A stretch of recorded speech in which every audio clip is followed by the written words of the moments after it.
YouTube, what's going on? It's James with Make an Opening, and over this last weekend there were several 1K tournaments for Star Wars Unlimited, one of them being in Cincinnati at Cerberus Den. Top 4 were one Boba Green, that's pretty typical, but there were 2 Han Green decks and 1 Han Blue deck. Now, we did get a definitive answer as to who would end up claiming number 1 because they ended up splitting the prize instead of playing it out.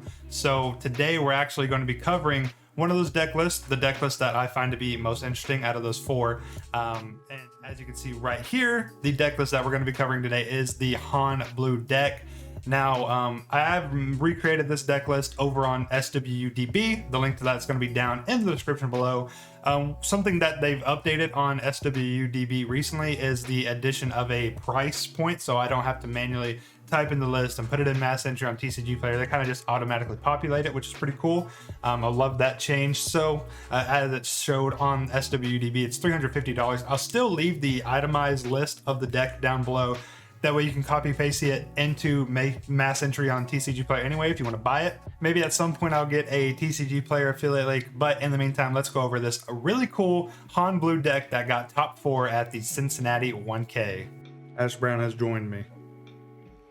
Say hello to the people, Hash Brown. Starting off with our leader in base, we have Han Solo, the Audacious Smuggler, along with the Security Complex.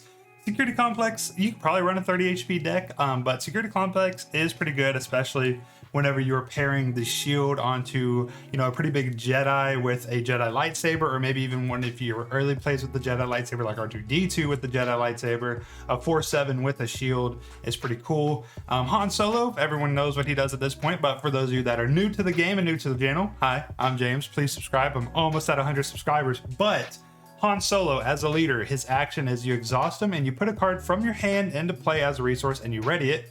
And at the start of your next action phase, you have to defeat a resource you control. Basically what this means is Han Solo is really good at resource cheating, but he does pay the price for it at the beginning of the next turn. And then Han Solo, whenever he is deployed, you have to have 6 resources to deploy him. But once you do and you deploy him, he is a 4/6 for 6. And then whenever he attacks, you put the top card of your deck into play as a resource and ready it, and at the start of your next action phase, you defeat a resource you control. So the most common playline for Han Solo decks in general is on turn 4, you're going to have 5 resources because on turn 1 you start with 2. So on turn 4, 5 resources, you exhaust Han Solo, you get 6 resources, you play him out and then you attack, and then you have 7 resources. So when your opponent on the other side of the table has 5, you have 7, and you can do a whole lot of stuff with that. Typically, Han Solo is ran with green, so a lot of people like to play out a U-Wing reinforcement and either get a big, heavy-hitting card from their deck. So if you're going Casino Han, you can pull cards like Luke Skywalker, Han Solo, the unit, Count Dooku, Darth Vader if you're crazy, Mace Windu. But typically in Han Solo decks that don't do Casino Han, your main targets are going to be cards like Luke Skywalker and Han Solo, which are targets in this deck as well. Like we can see here, we do run 3 of both of them, but this deck doesn't really go for super swingy plays like that very often. He more so uses the deck in a way to get tempo advantage throughout the game at a cost of card advantage, because you're going to end up with less cards throughout the game because you're spending your cards in your hand as resources. But, on turn 1, you can play cards like Ezra Bridger, Yoda. On turn 2, you can play cards like Kanan, Jarrus. Turn 1, you can even do a Millennium Falcon, which is really good on turn 1. A turn 1 3/4 that enters ready, you're dealing damage right off rip.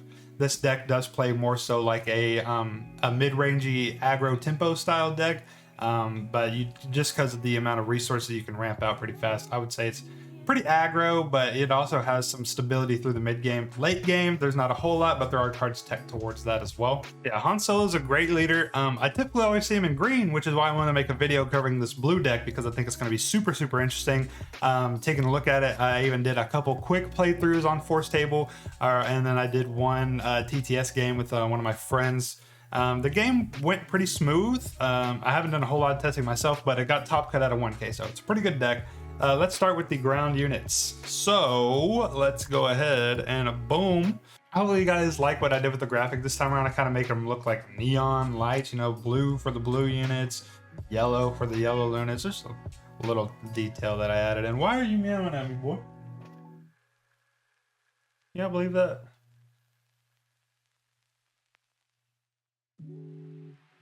Bye. Okay. All right, so let's start with the ground units. I'm going to cover these three sort of together because they are all payoffs for a similar card. So we'll go through it one by one and then show what the payoff is. So R2-D2, it's a 1-cost heroic 1/4 rebel droid. When played on attack, look at the top card of your deck. You may put it on the bottom of your deck. Otherwise, leave it on top of your deck. Then we have C-3PO. He is a 2-cost heroic 1/4, just like R2, but he costs 1 more. When played and on attack, you choose a number, then look at the top card of your deck. If its cost is the chosen number, you may reveal and draw it. Otherwise, you leave it at the top of your deck. So again, more card knowledge for the top of your deck, which is really good. And then Ezra Bridger here, he is a 3-cost hunting heroic, Force Rebel Spectre 3/4. When this unit completes an attack, look at the top card of your deck. You may play it, discard it, or leave it on top of your deck. All these cards have a pretty similar payoff. So not only is the payoff knowing what card you're going to be putting into play as a resource when you attack with Han Solo, because you want to be able to look at the top card of your deck before you attack with Han Solo. That way you're not probably resourcing a Luke or a Han Solo, because these cards you'd be pretty mad at resourcing. But it's also a really good payoff for the 3-cost Gambit event, You Are My Only Hope. So this card reads, look at the top card of your deck. You may play it, it costs 5 less. If your base has 5 or less remaining HP, you may play it for free instead. So R2-D2, C-3PO, and Ezra Bridger are all pretty important for the fact that if you have a card that costs 5 or more on the top of your deck, you can then play into it with You're My Only Hope. Imagine you have a Luke Skywalker at the top of your deck. You spend 3, you look at the top card, it's there. You already knew it was there, and you may play it for 5 less. You spend 3 for You're My Only Hope, and then 2 for Luke. You are playing a 5-cost Luke Skywalker. That, in and of itself, a turn 4 Luke Skywalker, if you're not doing any Han Solo shenanigans, is absolutely insane. So a pretty cool playline I've done a couple times is on turn 1, you play out an R2-D2. Turn 2, when you have 3 resources, you can play out an Ezra. Obviously, it's nothing super crazy. It's not super strict. You can play out a Fleet Lieutenant, a Yoda, a C-3PO, Millennium Falcon, any of these things. But I think it's pretty important to have R2 on the field. Obviously, C-3PO and Ezra are pretty similar, but R2 is really cool, in my opinion. And then on turn 3, when you have 4 resources already on the field, you attack with R2-D2. You look at the top card of your deck. If it is Obi-Wan, Han Solo, Luke Skywalker, you can play those cards this turn on turn 3. All you have to do is play a You're My Only Hope from hand. I never know what this guy wants. He's meowing, and then he wants in, and then he meows, and I let him in, and then he walks out like, bro. But like I was saying, on turn 3, you attack with R2-D2, and you see a Obi-Wan, Han Solo, or Luke Skywalker on the top of your deck. Those are 9 total cards, so there's a chance. I'm not going to do the math right now. If I do the math, I'll put it on screen. So what you're going to do is you're going to attack with R2-D2. You're going to see the top card of your deck. If it's Obi-Wan, great. If it's Han Solo or Luke Skywalker, you're going to want to activate Han Solo's leader ability to put a card from your hand into play as a resource. That way you have the resources necessary to play it. Then you're going to You're My Only Hope from your hand, discounting the top card by 5. And then if it's Obi-Wan, you play it out for 1, and if it's Han Solo or Luke Skywalker, you play it out for 2. So having one of those 3 cards on the field by turn 3 is really, really strong. It gives you an insane lead, an insane tempo advantage. Hell, even if you have Obi-Wan or Luke, and then the next turn you end up putting a Jedi lightsaber on them, on turn 4 you can have a 9-10 Luke Skywalker with Restore 3. Like what?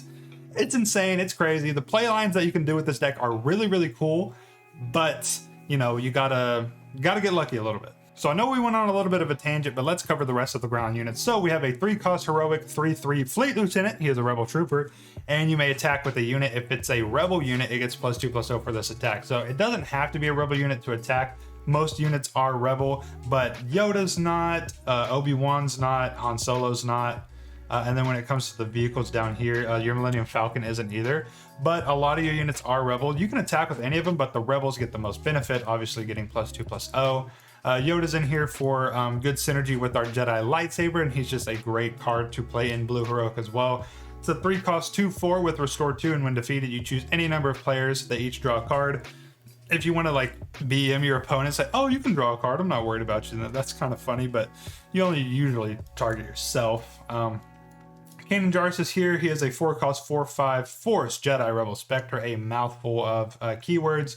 and on attack you may discard 1 card from the defending player's deck for each friendly Spectre unit. So if you have Kanan Jarrus on the field by himself, that's 1. If you also have an Ezra Bridger on the field, that's 2 cards. Then you also heal 1 damage from your base for each different aspect among the discarded cards. So if they end up discarding like a green-black card and then a red card, they take 3 damage, you know? Or you heal 3 damage, my bad. Next up, we have Obi-Wan. He is a 6-cost 4/6 Force Jedi with Sentinel, and then when defeated, give 2 experience tokens to another friendly unit. If it's a Force unit, draw a card. This card is really, really good. It's just probably one of the most signature staple blue heroic cards at the moment. It is a big body for a Sentinel unit, and then giving +2/+2 to a unit, and then if it's Luke, if it's Kanan, if it's Ezra, you also get to draw a card. Insane value you're getting out of that. Han Solo, one of the 2 7-cost units, it is a 6/6 ambush, so you know whenever you play it, you get to attack with it, and then while attacking, this unit deals combat damage before the defender. So first strike from Magic the Gathering, if you are from Magic the Gathering. If not, say Han Solo gets played into an Obi-Wan Kenobi, Han Solo is going to deal 6 damage and kill Obi-Wan Kenobi before Obi-Wan Kenobi's 4 damage hits Han Solo. An extremely good card, even more extremely good if you're able to play it on turn 3 with the combo we mentioned prior. And then the staple of all staples when it comes to blue hero, Luke Skywalker. The market is going insane right now. I recommend if you don't have the expensive cards, probably not buy them unless you just have money like that and you want to spend it. But Luke Skywalker being 60 a pop right now is actually insane. This version of it, because I always use hyperspace if I can, is like $100, which is nuts. 7-cost 6/7. Restore 3. When played, give an enemy unit -3/-3 for this phase. If a friendly unit was defeated, give that enemy unit -6/-6 instead. So it's an insane removal on a body. Sometimes if there's a huge threat you want to take care of, maybe it is like a 7/7. What you can do is you can slam your R2-D2 into it to deal 1 damage and then play out Luke to deal the other 6 by giving it -6/-6. And then just to top it all off, we have 3 copies of Jedi Lightsaber, +3/+3. It goes on a non-vehicle, so you can't play it on any of these guys, of course. But if the attached unit is Force, it also gains on attack. Give the defender -2/-2 for this phase. Once we get like an overwhelming Force unit in the hero slot, that card's gonna go bonkers. Because not only are you giving it -2/-2, but you're also giving yourself +3/+3. So that's 5 damage worth of a swing. If you put it on Luke, he is a 9/10. And then you can attack into a unit with 11 HP and take it out. Like, that's how insane Jedi Lightsaber is. Very slept on card, very underrated. I don't have any Luke's lightsabers in this deck because, again, I'm only running the unit Luke, not the actual leader, so not going to be in this deck. Next up for our space package, we have 3 copies of Restored Arc 170, 2-cost 2/3 Restore 1, just a really nice card to have early on in the game. But if you have Millennium Falcon in your opening hand and you see them playing towards ground, you can exhaust Han Solo, play a unit card from your hand as a resource, and then play out Millennium Falcon. Turn 1, 3/4 with entering the play ready, dealing 3 damage on turn 1 is insane tempo. Great card to play on the opening turn, and it does require a response 99% of the time. Otherwise, Millennium Falcon will help you run away with the game. Wing Leader is a 3-cost 2/1. You give 2 experience tokens to another friendly Rebel unit. Again, a lot of cards are Rebel, such as some of the early cards like Kanan Jarrus, Fleet Lieutenant, Ezra Bridger, even R2 and C-3PO. Turning R2 into a 3/6 or 3/6 at the beginning of the game can be pretty annoying because it has such a big butt on it. And then Redemption. Redemption is here because it is a really great end of mid game going into late game card to really help you catch up if you are falling behind. Because it has Sentinel, so it's a 6/9 Sentinel, and then when played you get to heal up to 8 total damage from any number of units and or bases. Deal that much damage to this unit. I like how it says bases because you kind of use it as like a political card for Twin Suns. You can heal up an enemy as well if you negotiate with them, which I find to be pretty cool. But you do have to be careful with this card. Typically what people see is like, oh my god, I'm just going to heal 8 damage from my base and catch up against those aggro matchups. You can, but there's a lot of cards that you're going to be wanting to play around depending on the game. Obviously, if you're playing into a Palpatine leader, he can exhaust himself to deal 1 damage to Redemption and then maybe even steal it if he gets to deploy Palpatine. The Vader leader obviously deals 1 damage on a ping, and then if he's deployed on attack, he can deal 2 damage to a unit on any arena. So, you know, if you're playing against those cards, you don't want to go below those thresholds. Tarkentown deals 3 damage to a injured unit. You know, going into blue, you know, Luke Skywalker can do a big amount of damage to a redemption. Vanquish. Count Dooku defeats enemies with 4 or less remaining HP. So just cards you want to play around. Palpatine in red and Imperial Interceptor dealing 3 damage. Devastator in green deals damage depending on the number of resources you have. So too many cards that really count, but depending on what your opponent plays, if you're playing in an open decklist format, make sure that you are being very careful because you don't want to play it out and then their action is just responding to it with a whole lot less resources and killing it. Because realistically, you want it to stay on the board because it will require an answer, and then on the next turn, if you're able to untap with it with initiative, 6 damage to the base is really, really good. Last but not least, we have our event package. We have 3 make an opening. Shout out me, shout out you guys, shout out everybody. You get to give a unit -2/-2 for this phase, and you get to heal 2 damage from your base. So good card to play into these mid-rangey mirror matches or even aggro decks as well. Waylay, returning a non-leader unit to its owner's hand is super powerful. You're my only hope. We've already went over the combos there. The potential there is insane. And then 3 takedowns.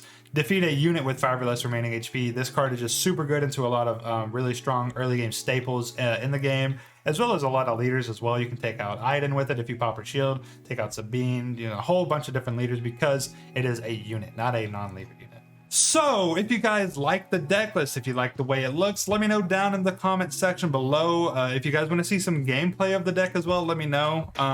I really hope you guys liked my last video. It being a gameplay video is something that I've never done before. It's very new to me. I was pretty nervous making it because I didn't know how it was going to be received, but it looks like it's being received pretty well. It's a webcam tournament, so obviously when it comes to webcam tournaments, you can actually see the card. It's physical, so I wanted to do it like that. But if you guys do want to start seeing gameplay videos of the decks that I'm making, or even decks that I'm covering, like this 1K top cut Han blue deck here, just let me know. I'll take the decks, I'll put it in the tabletop simulator, I'll play against some people in the Discord servers I'm in, maybe some of my friends if they're interested. We'll run some best of 3s so we can utilize a sideboard. This deck does come with a sideboard. Down in the comment section below if you want to look at the deck list in full. But again, let me know what type of content you guys want to see. I'm almost at 100 subs. I just want to keep growing and keep making content for this game because I love it. Love you guys. Thanks so much for the support. And as always, it's been James with Make an Opening. See you guys next time. And shout out to this little guy too. Look at him.